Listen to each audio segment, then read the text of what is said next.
Well, welcome everyone, and thank you for joining us today for this important conversation on the impact of outplacement and career transition support. Workforce changes are an inevitable part of business, especially in our present environment. But how organizations handle them can make all the difference, not just for those directly affected, but for the company's reputation, morale, brand, and long-term success.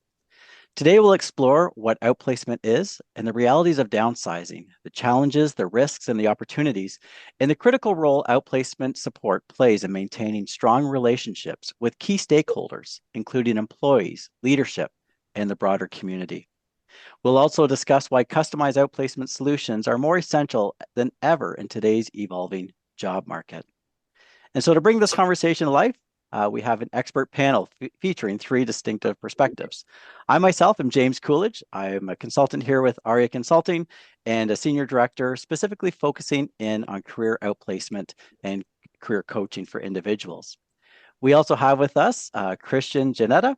He's a partner at Cohen Hiley, specializing in management side employment law, advising employers on policies, contracts, and workplace issues. He represents clients in litigation and has experience across Ontario courts and tribunals. Rob Howe is VP and General Manager at Johnstone Supply and has driven expansion and doubled business over 20 years. A CPA and strategic leader, he excels in growth performance, optimization, and team culture. And then we have Andrea Buma, who is a senior project manager at WSIB and has 20 years of experience in driving change and improving workplace safety. She's passionate about leadership and helps organizations and individuals navigate transitions with the right support. Andrea also has life experience in receiving outplacement support during her recent career transition. And I want to take this time now just to welcome our panelists and thank you for taking the time out of your busy schedules to join us with us today and share from your experiences. We're going to bring everyone into sort of full screen so we can see us here. Well, first, Christian, thank you for joining us. And I want to ask you a question. When it comes to organizations and looking at downsizing and career shifts that are occurring for their employees, what are the biggest legal and financial risks companies face when layoffs aren't handled properly? And how can outplacement services help mitigate those risks? Thanks, James, and thanks everyone for joining us. That's obviously a complicated question, but I'll keep it short and hopefully interesting. So obviously, a lot of our attendees are familiar with the process of hiring and ultimately terminating employment, and there's obviously a lot of risks that arise from that. Including, decisions on whether to terminate for cause or without cause, potential human rights and occupational health and safety issues that can arise. But primarily, we're mostly concerned with the question of notice, meaning how much notice does an employer need to provide an employee who's being terminated? And that can mean working notice, that can mean pay in lieu of notice. And generally, there's two things that we have to consider when determining, the notice an employee is entitled to. The first is the Employment Standards Act. I'm sure everyone's familiar with that, and that is simply provincial legislation that sets out the minimum requirements, and it's calculated purely based on length of service, and it's non-negotiable, of course. But where things start to get complicated, and where the question of outplacement services and job searches enter into the discussion, is the question of what we call common law notice. And common law notice is the notice that the courts award. Except in situations where we've got an enforceable termination clause in an enforceable employment agreement, an employee is going to be entitled to common law notice of termination and not simply ESA notice. And the thing about common law notice is that rather than being a simple calculation, the courts intend common law notice to provide income for a terminated employee while they're searching for replacement employment. And for that reason, an employee has a duty to mitigate any damages or entitlements or liabilities they may be entitled to from their employer by taking reasonable steps to actively look for work and to accept a reasonable offer of employment if one's received. And that means that if an employee successfully obtains replacement employment during the notice period that they otherwise would have been entitled to upon termination, this can significantly reduce the employer's liabilities. So simply from a risk management and a liability and a financial liability perspective, an employer is, of course, benefited by anything that will help or assist a terminated employee in finding replacement work. And strictly from a legal approach and from a liability approach, that's the benefit of an offer of outplacement services, outplacement counseling, done as a severance package that would, ordinarily be offered upon termination. Okay. And when looking at things, I'm going to do a quick follow-up on this one, Christian. When looking at things south of the border, obviously we're seeing some companies being impacted by tariff wars. We're seeing some institutions being impacted through immigration shifts and the number of immigrants coming to Canada and how that potentially benefited their corporations.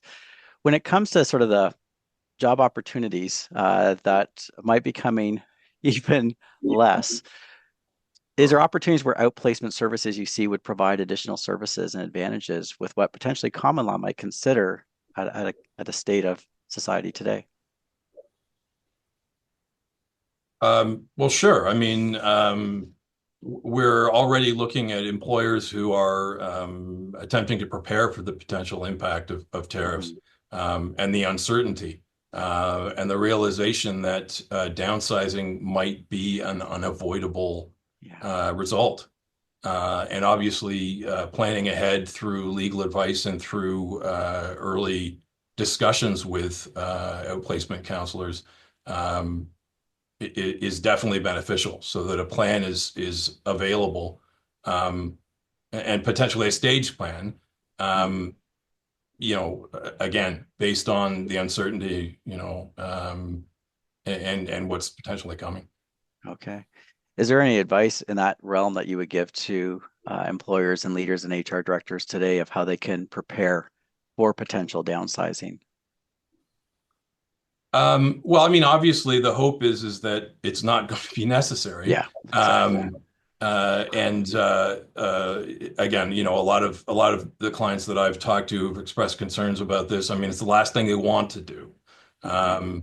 But the reality is that a lot of employers may be left with little choice. Yeah. So I would say the best approach is to lay the groundwork early. Seek legal advice from an employment lawyer, even if it's simply precautionary. I mean, the idea is it's not too early to reach out. It doesn't mean that you're committed to going ahead with a downsizing, only that you've got a plan in place and that what's needed and you know what your obligations are should it come to that. Yeah. Thank you, Christian. I appreciate that. With that in mind, we're going to go to one of our employers, over to Rob, and just looking at some of the challenges that you might be encountering. And Rob, we know that you have used outplacement services as well to support employees that are transitioning. And so, question for you is, how does outplacement services impact? Nope, wrong question. How can a well-executed transition strategy help maintain trust with remaining employees and protect the organization's brand? Yeah, well, James, the brand's a big deal to protect the brand for sure. We want people to work here and want to work here. And let's say that we have to go through termination, which we don't do very often, but we want to do it right. That's the main thing. We want to help the person get back on their feet, get some outplacement in place so that they can find another job as quick as possible. To echo some of Christian's comments, I don't know the common law notice. I don't do it enough. I need help with that. And we want to do it right. The last thing we want to do is have a back and forth with an employee and a lawyer and our lawyer, and that just doesn't work. We want to set it up right, and our employees see that as well. So, James, when they see that, they want to, maybe they're a friend of this employee. And I don't know that, but Hmm. hey, we want to set it up right, and they're going to get some feedback from them. And I've even heard through terminations that, hey, thanks for taking care of my friend. I know things didn't work out, but we've done it right through these outplacements. And in my experience, they do seem to work. They work very well for the employee that is terminated or even a retirement, James, the retirement, there's another program called Horizons that works for a retirement that they leave the company and they know what they're going to do on Monday. It's a real big deal. Mm, yeah. Yeah, and I definitely have seen your heart, Rob, in supporting your employees both at work and during those difficult business decisions. And I guess that would be a question too. Oh, Oftentimes when I hold people in that space, they've just received the news, and I show up on site at that point, and they've just received the news that your employment ended effective immediately, and I get to see that part. How easy is that is for an employer to make that decision? it's terrible. It's the worst decision we have to make. Yeah. And we want that transition to go as smooth as possible. And with your support, we've been able to do that as best as we can, I would say. Yeah, yeah. Yeah. And that's the thing I really appreciate. And people do see that and holding that space. And in the weeks ahead, we see them kind of transition from almost the fear and despondency to a spot of hope and seeing a future of what they can bring to the next. Yeah, Well, yeah. absolutely. And the hard part is we never know how this person's going to react either. And that's why we need an expert there as well to, maybe, it's not a negotiation. The decision's been made. Mhm. And some other support there, like yourself, is a big deal for us to have that and be able to, say, stick handle an ugly situation. Mm. Yeah, and it is interesting with some supports I've done and seeing the leaders really wrestle and waffle over. I want to let them know, like, and I want to explain and I want to go in the details. And it's like, okay, is it a business decision without cause? Then you need to stick to that and allow the process to flow out as it may, because you can't make the person feel good about losing their job. It doesn't No. feel, there's no way to make that feel good. It's a hard thing to accept. And I appreciate the heart of the employer, but it's that part of stay to keeping it simple and then allow Right. us to help the person go forward and that passing on. Um, yeah, because I do see the employer's hearts. I see the manager's hearts in that Oh, space. But it's not yeah. about you at that point. You still have your job. It's about the person that's just lost theirs and how to help them and support them into the next. Yeah, Right on. right. Yeah, thank you, Rob. Which brings us to Andrea. And Andrea, I'm curious, how did outplacement services impact your job search and overall experience after being laid off? Yeah, for me, thanks, James. It absolutely was the game changer. So I know the day of my transition, you and I had a conversation. I was in another place. When you and I had our first meeting, I did not have a solid understanding walking in as to what was involved in outplacement services, but I knew something big has happened. I'm on a mission. I'm going to make use of every single resource that's available to me. So I came into our initial conversation really, and I should add kind of from the introduction you did, I'm a senior project manager. I have been for a very, very long time. I went into the conversation thinking, okay, I have a project that I need to manage. I need to know what's in front of me, and I have a deadline that I set for myself as to when I needed to have a new opportunity in place. So, working with you and the coaching that I got from you, and you might remember how many times you had to tell me to be curious, right? Because I was very focused on the need rather than the opportunity. And I think that was a big mindset shift. Maybe that isn't something that all of us experiencing transitions go through, but it very much was for me a difficult one as well. But I think further to what you and Rob were chatting about, it helped make that shift from fear to hope. So we went through a number of things in addition to the coaching, the access to tools and resources, like some AI tools that helped the resume be polished and get increased visibility in a crowded job market. That was instrumental. That shift of mindset that I spoke about. We also had weekly group video chats with other folks that I didn't know that were experiencing transition as well. And that was an additional resource that I also found very valuable because, from the employee perspective, whether you know it's coming or not, it is isolating and unsettling. So, to be able to connect with other people that are experiencing a similar situation, although unique to their own scenario, was a great way to be encouraged and to offer encouragement to others as well. So, I think game changer, absolutely make use of all the resources that are available as part of outplacement services because there's many. Yeah. Mhm. Thank you, Andrea. And it's interesting. We do have people from all walks and different organizations, different levels. And people think, well, this person's really smart. This person's very intelligent. They'll easily land the next job. What folks don't realize is that high stress reduces executive function and strategic decision making. And so when you have the announcement that I've just lost my job, it's interesting how many people lost their value in that space. That high stress instantly, like, I don't know who I am. I don't know what I have to bring. I brought it all there.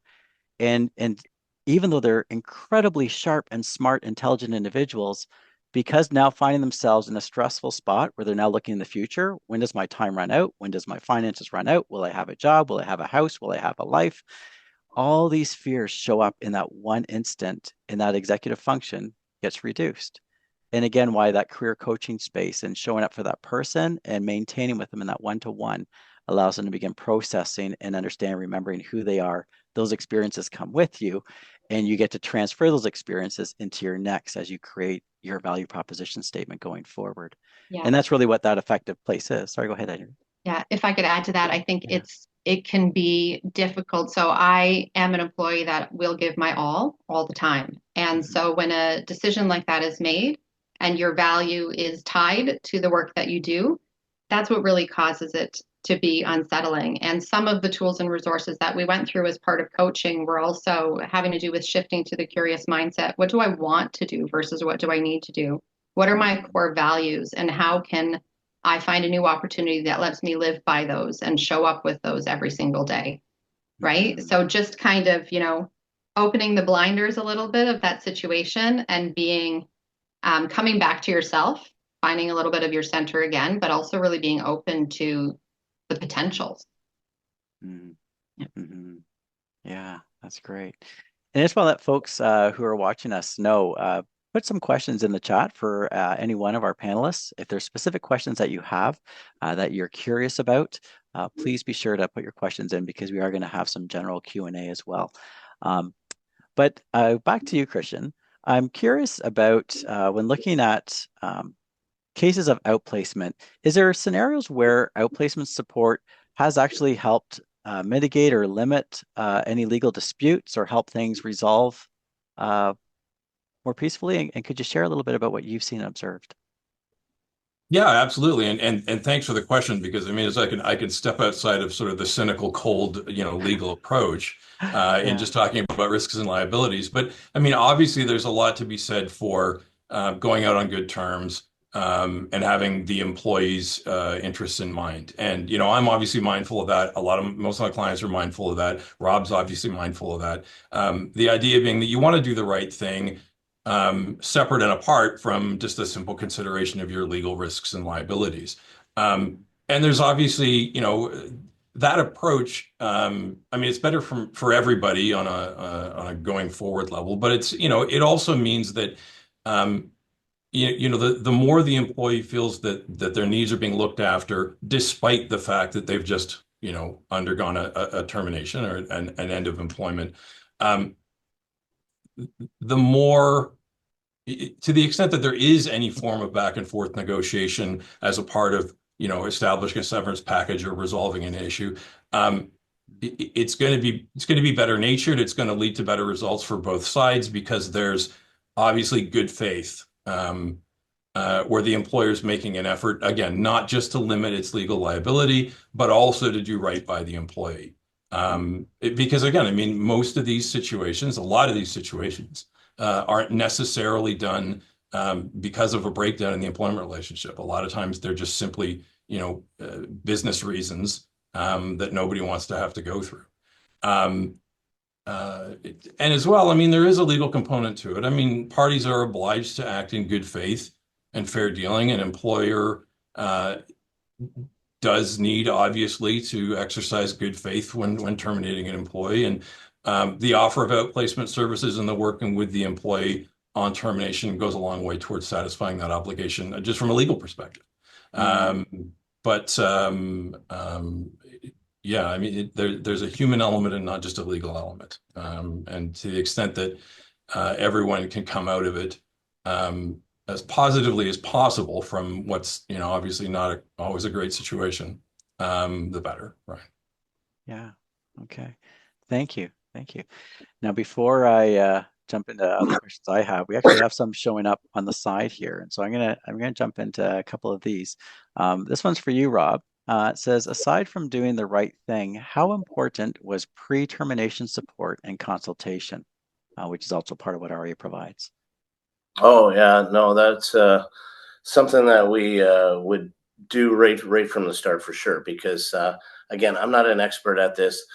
Area is an expert at this, so we want to make sure we put the right package together at the start of the program. We call it a program, so that the employee gets a fair package and they get the right outplacement services that we feel that they require together. Because I don't know all the answers to this stuff, so we definitely want to have a predetermined package before we even attempt to look at a termination. Yeah. Okay. Yeah. That's great. All right. And I know as well in that space is just sort of how to show up, sort of what everyone's roles are in meeting with the employee, so that people don't say things that are, again, the heart can sometimes get in the way. Yeah. And I've seen actually just recently where even setting up the meeting to meet with the employee was mishandled, resulting in the employee not showing up, which resulted in, well, we'll wait and see where that goes. But so it's just being ensuring that everyone understands the steps leading up to having an effective conversation that is also completes the discussion, documents are exchanged, and the employee can move on. And so, yeah. Well, and Yeah, that's a I'll very just jump in there and say, I mean, the advice that I wanted giving in these situations, and obviously the earlier that you can, the more advice you can get in advance of an actual termination, the better. The advice that I'm giving is as much of how do I do this as it is what sort of a package should we be putting together. Yes, And yes. it's important, I mean, as you've all touched on, to make sure that the meeting itself is handled properly. yeah. Mm, yeah. Rob, you were gonna say as well something there? Yeah, no, exactly. Being ready for the meeting is something that you need to prepare for. So you know your role and know what part you got to play in this. And it's Hmm. not easy, you know. Yeah, that's right. That's right. And thinking too, when it comes to scenarios of maybe a larger group layoff, which might be temporary or could be permanent, depending on the organization, what they're going through in the restructuring. Um, any things that folks should be aware of when sort of planning for those types of more of a mass outplacement or a group outplacement? Anyone can answer that one. I mean, yeah, there's a lot. I mean, layoffs when we're talking about temporary layoffs or layoffs that are at least initially, hoped to be temporary due to a shortage of work. Um, that's not an area that's really well understood among employers. It's very common in unionized matters, but in non-unionized matters, it's tricky. The reality is that unless there's a written agreement between the employer and the employee that a temporary layoff is an option, employees can take the position that even a one-day layoff is a termination or a Okay. constructive dismissal.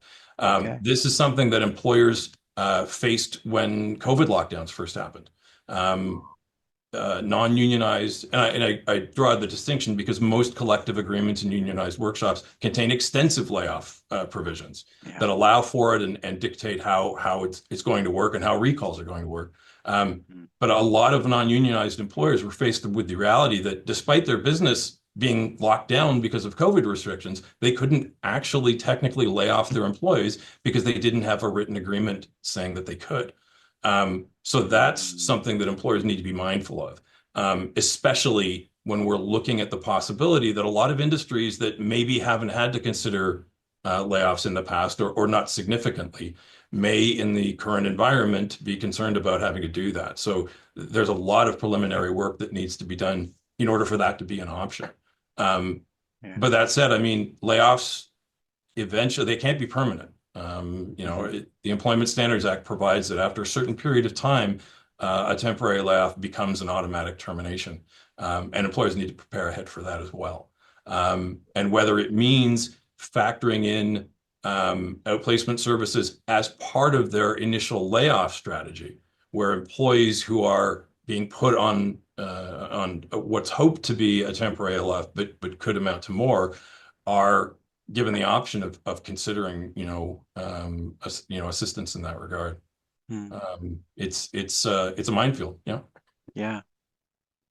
Yeah, that's interesting. You bring a good point because a lot of some of our manufacturing areas were able to continue during the pandemic lockdowns of COVID.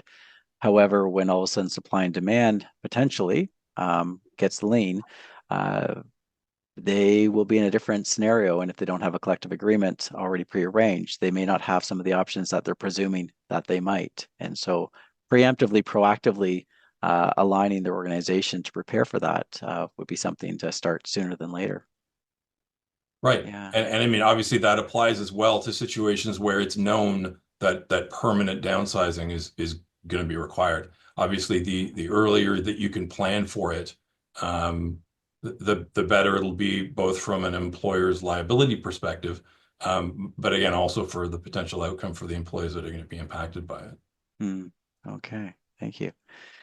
So when looking at some of the outplacement supports, when thinking of some of the employees that might receive that notice of layoff or termination if layoff's not an option or agreed upon terms, what are some of the components of outplacement services and support do you feel are important or beneficial? And this is open to anybody to answer.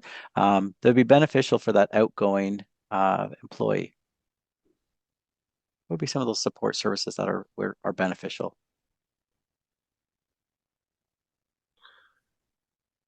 I touched on some of them in my kind of initial response that I personally received. I think having outplacement services that are personalized and employee centric obviously is critical.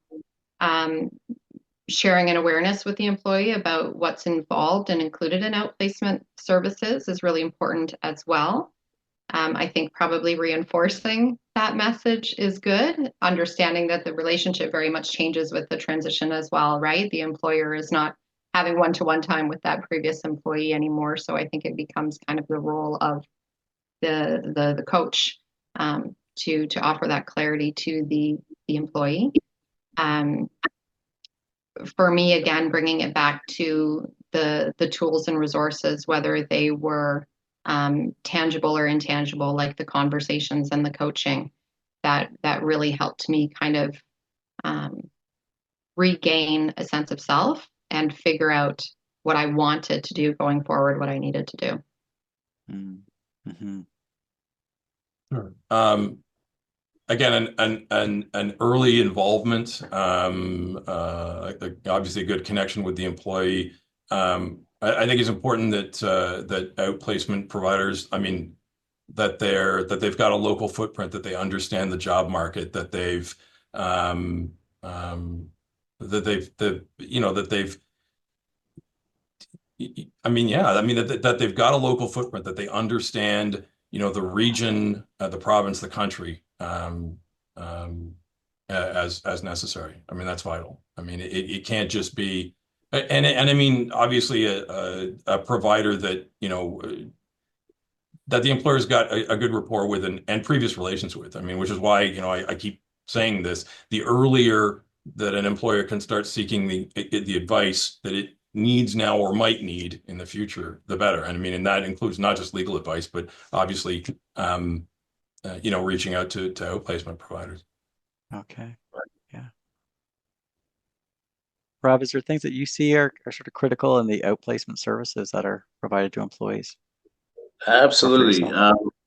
Absolutely. Because we want to do it right, we want to set this up properly.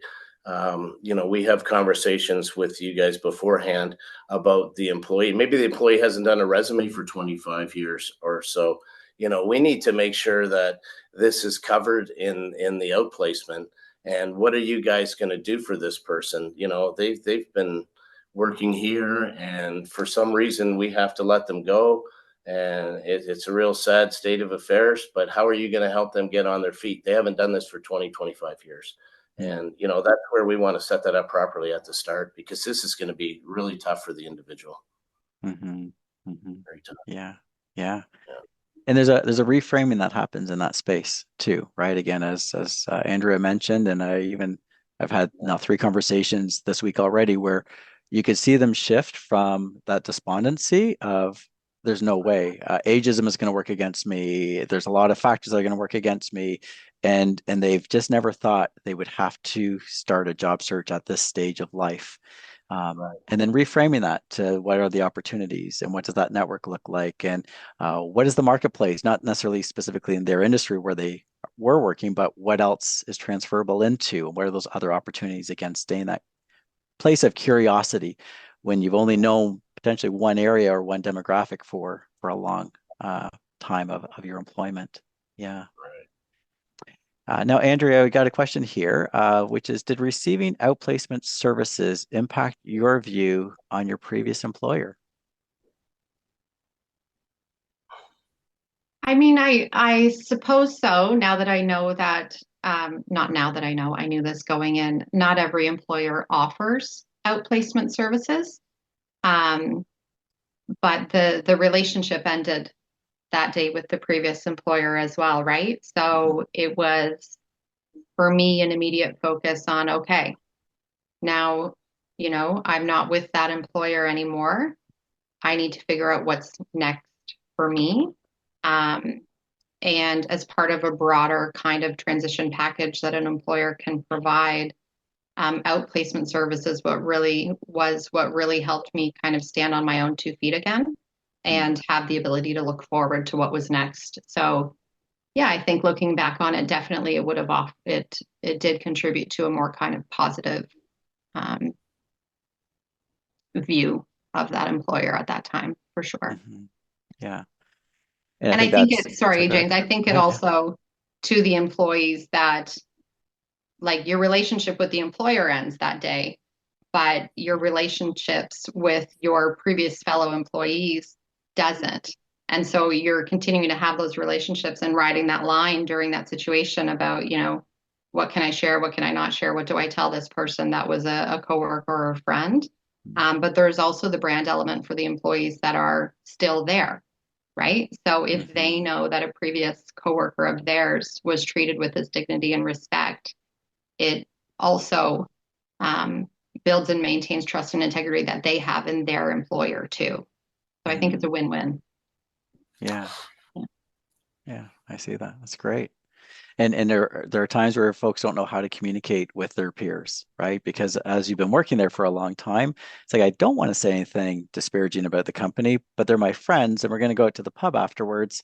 What do I do? Exactly. Did I just lose my social network when it's like work and family, and that's kind of my life? Yeah. And so, That yeah, really those, contributes to it being a really isolating moment for the person that's experiencing yeah, that transition, right? It's isolating and it's unsettling because yes. if you give your all to your work or to your workplace, they very much are the people that you spend the majority of your time with for however long you're there. So it's really important. Yeah, yeah. Now, I have another question here from a viewer, and it's how would you manage terminating? I'm going to leave this open to whoever would like to speak to it. How would you manage terminating an employee when we can anticipate potential fallout with stakeholders, not just staff, but donors and community members? So, again, I'll repeat the question. How would you manage terminating an employee when we can anticipate potential fallout with stakeholders, not just staff, but donors and community members? And this could be vendors, right? So replace donors with vendors, right? So, yeah. That's a real tough one. Yeah. It's just really tough because you don't know what that's going to look like. That's why you have to do it right. You have to pre-plan this. You have to do it right. Um, you need this employee to move on and say that they were treated fairly to save your brand. In this case, it's a really tough question. Mm-hmm. I think the kind of broad employer statement would always be a very controlled message, right? That doesn't really allude to anything. It would just kind of indicate that the employee has moved on and we thank them for their service, kind of a situation. And to a degree, that's a necessity, but it also leaves a lot of room for people to start creating stories and facts for themselves as well. And then more outwardly, if the employee works with vendors and third parties, they're not on the receiving end of that employee facing message that the company issues. So more often than that, those third parties are finding out through ongoing conversation with the employee, like a coffee chat over LinkedIn or a catch up or whatever. So there's an element of control that the employer has, but also that they don't have. So it's a bit of a risk, and I think all the employer can do is manage the message as sensitively as possible.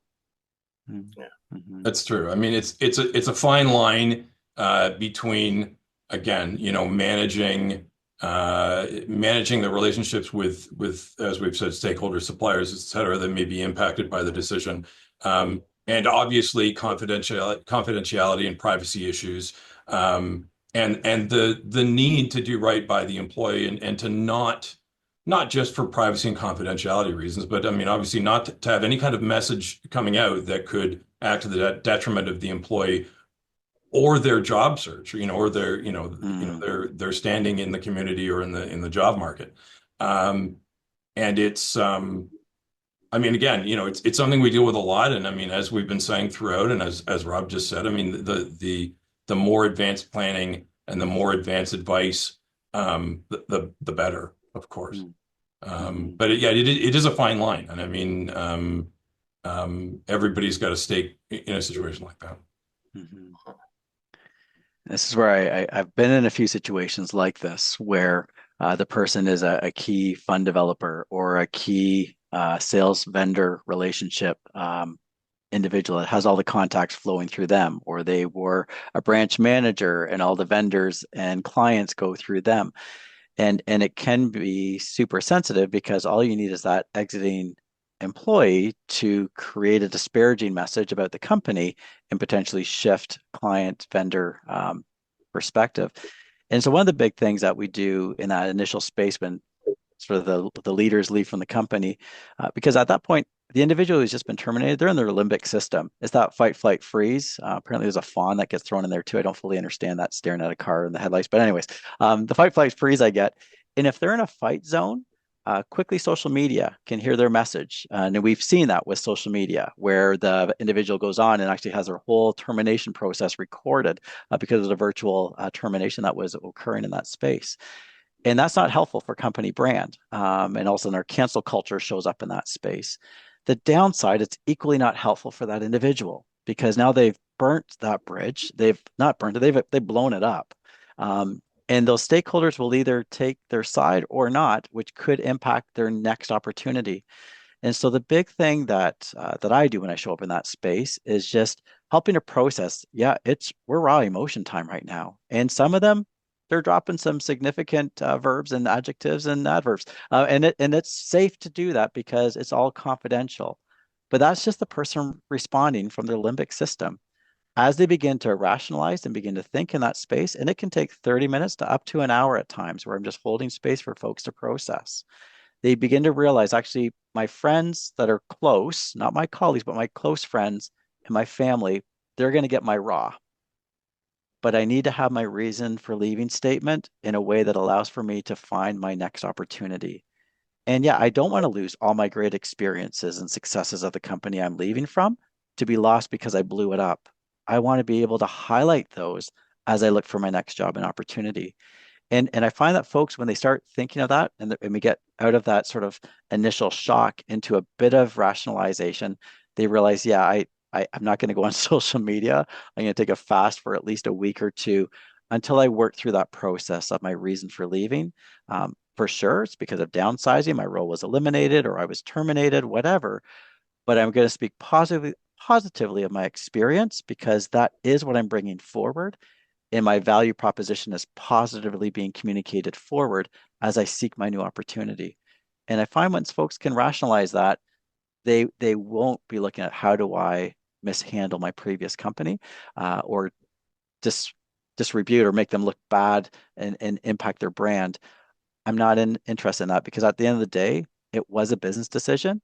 And if they don't think I'm a fit, why would I want to still be working there either? And so it's just kind of getting to that point of, I have more value to bring forward than when I'm leaving. And so it's, I think, Yeah, just giving that space. And sometimes that can take a few weeks for folks to get to that space, depending again on where they are in the journey, and how their mindset is situated in that space.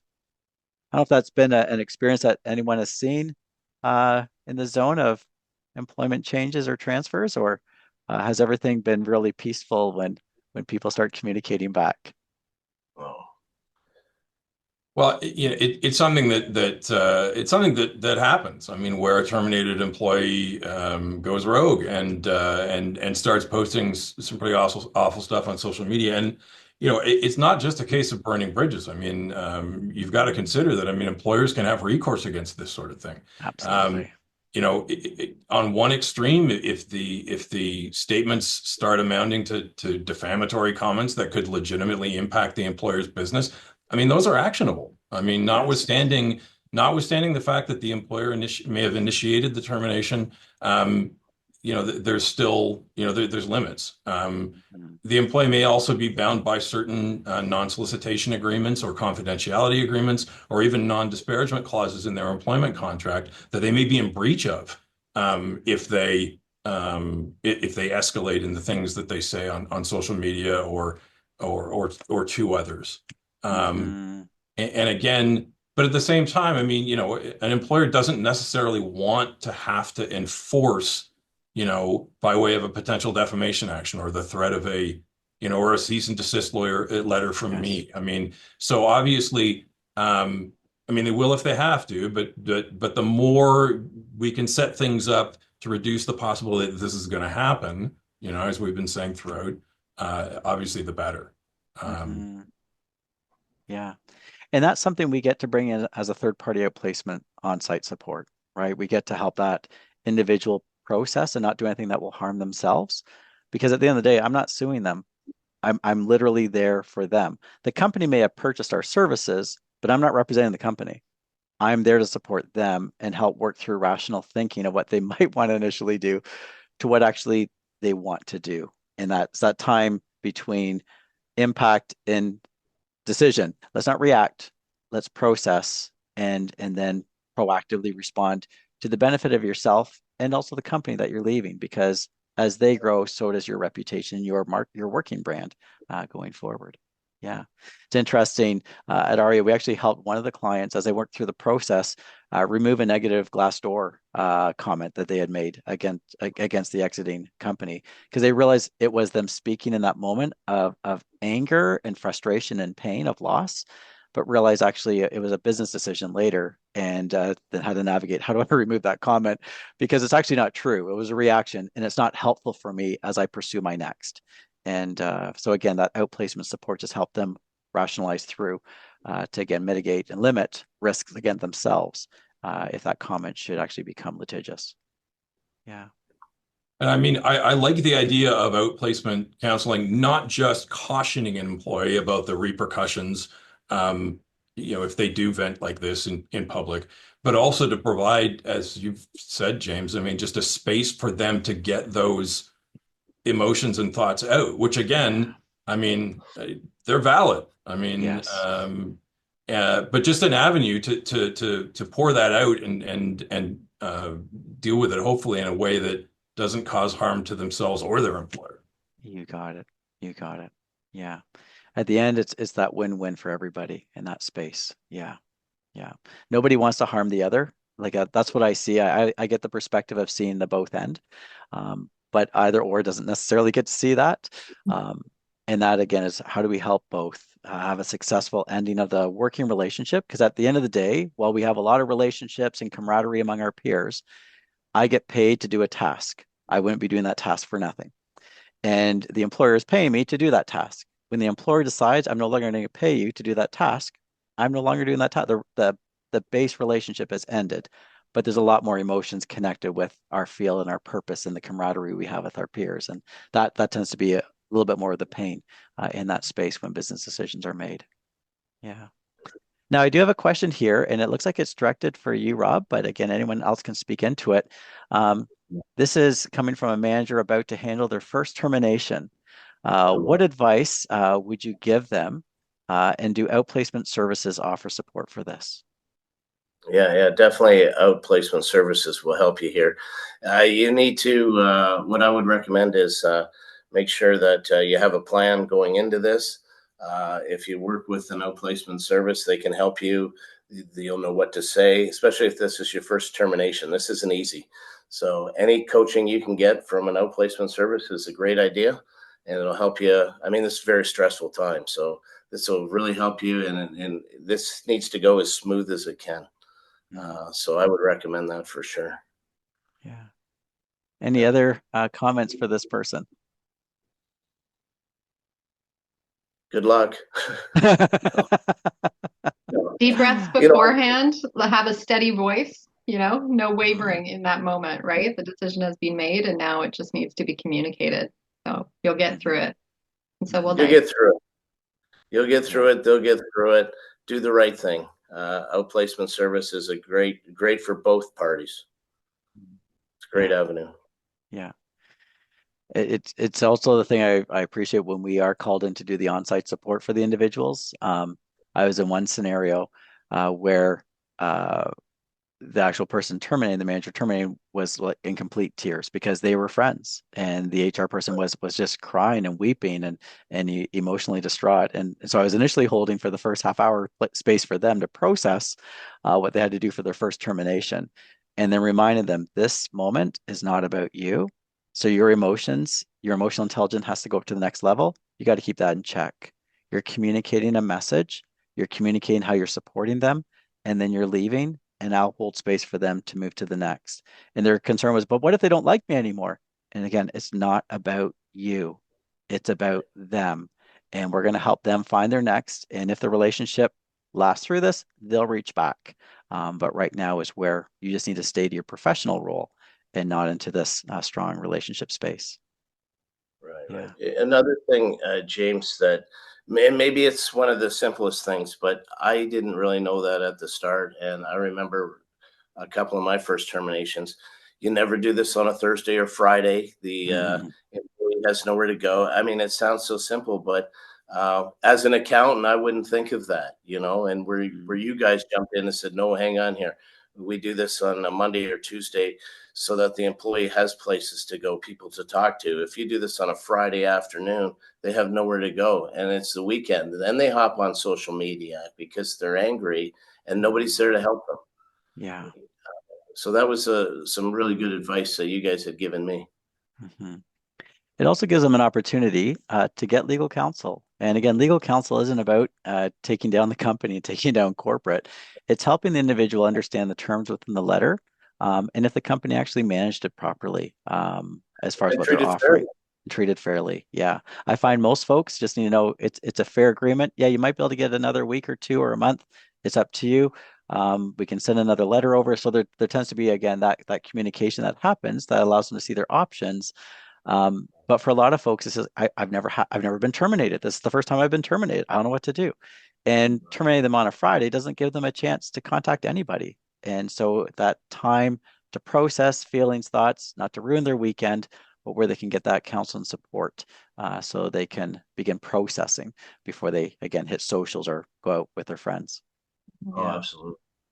I think it's worth mentioning as well that for many employees in transition, when they are receiving outplacement services, they're also dealing with the legal elements of the transition, right? That's happening at the same time. Mm-hmm. So you're trying to compartmentalize at the appointment or as the employee between with the outplacement services you're looking forward and you are focused on yourself and what you're getting out of it, and with the work that you're doing from a legal perspective as the exiting employee, you're also looking for yourself, but it also can feel like you're still tied to that company that you've left until that's wrapped up with the bow as well, right? So the employee is in a difficult position. Even if they have moved beyond the termination, they want to move forward, but there's that connection that still remains for them for however long it takes to sort that out. Mm-hmm. Mm-hmm. Yeah, that's good. And that's the thing is we don't like for myself as a outplacement on-site support, career transition support, I don't give legal counsel. And I'm pretty clear on that. What I have found in some scenarios, though, is the HR person, the manager, has read through all, here's how we're going to support you. And all they're hearing is, won't, won't, won't, won't, won't. Well, first I heard, we're ending your employment effective immediately. And then after that is, won't, won't, won't, won't, won't, won't, won't, won't. And so when I come in there and I say, so what are we looking at for sort of find your next career? What kind of timeline do you have?